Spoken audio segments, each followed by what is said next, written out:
শুক্রবার বিকেলে ঢাকার গুলশান এলাকায় ভারতীয় দূতাবাসের সামনে শতাধিক মানুষের একটি বিক্ষোভ সমাবেশ অনুষ্ঠিত হয়। বিক্ষোভকারীরা সীমান্তে বাংলাদেশের নাগরিকদের হত্যার প্রতিবাদে এবং স্থায়ী সমাধানের দাবি নিয়ে জড়ো হন। তারা দূতাবাসের সামনে একটি স্মারক নাম ফলক স্থাপন করতে চেয়েছিলেন, কিন্তু পুলিশ তাদের বাধা দেয়। এর ফলে বিক্ষোভকারীদের সাথে পুলিশের তীব্র বাকবিতণ্ডা ও উত্তেজনা দেখা দেয়।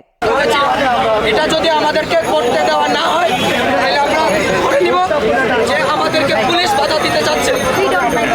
আমরা এই ভারতীয় এম্বাসির সামনের রোডকে শহীদ ফেলানী সড়ক হিসেবে ঘোষণা করার জন্য একটি নাম ফলক নিয়ে এসেছি এবং জনগণ এখানে এসেছে। আজ আপনারা জানেন, বাংলাদেশ রাষ্ট্রটি স্বাধীন হওয়ার পর থেকেই ভারতীয় আগ্রাসন কোনোভাবেই এই রাষ্ট্রটিকে মাথা তুলে দাঁড়াতে দিচ্ছে না। বিগত 15 বছর এবং 16 বছর ধরে হাসিনার নতজানু নীতির কারণে বাংলাদেশ রাষ্ট্রটি মাথা তুলে দাঁড়াতে পারে নাই। ফলে এই রোডটিকে আমরা ফেলানী সড়ক হিসেবে ঘোষণা করতে পারি নাই। এখন এই বিপ্লবী সরকারের সময়ে আমরা এখানে কোনো রকমের বাধা বিঘ্নতা সৃষ্টি না করে, ভারতীয় হাইকমিশনের নিরাপত্তা বিঘ্নিত না করে আমরা শান্তিশিষ্টভাবে এই সড়কটিকে শহীদ ফেলানী সড়ক হিসেবে নাম ফলক বসাতে এসেছি। কিন্তু এই পুলিশরা বিগত হাসিনার আমলে যেভাবে জনগণের বিরুদ্ধে অবস্থান নিয়েছিল, একইভাবে এই জন আকাঙ্ক্ষার বিরুদ্ধে তারা অবস্থান নিয়েছে।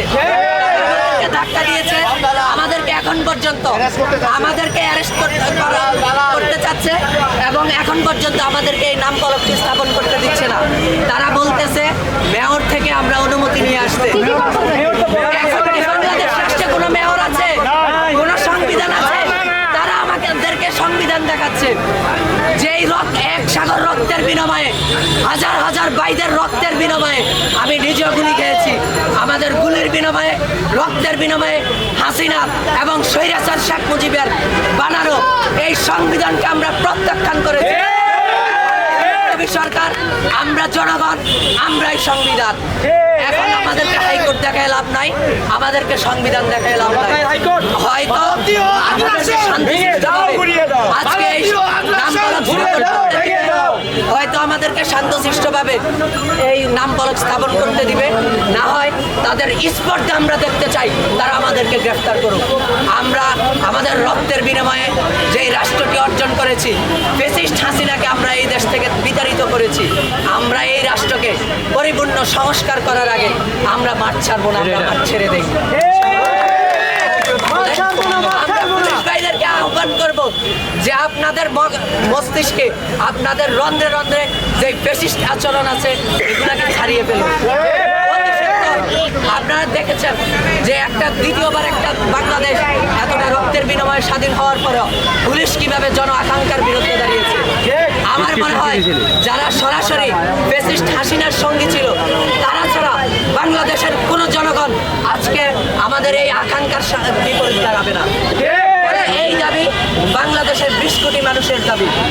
এই আকাঙ্ক্ষার বিরুদ্ধে যে পুলিশ বাইরে দাঁড়িয়েছেন, আমরা তাদেরকে আহ্বান করব তারা যেন জন আকাঙ্ক্ষার বিরুদ্ধে দাঁড়িয়ে তারা নিজেকে স্বৈরাচার হিসেবে, হাসিনার পোষ্য হিসেবে এখন পর্যন্ত প্রমাণ না করে।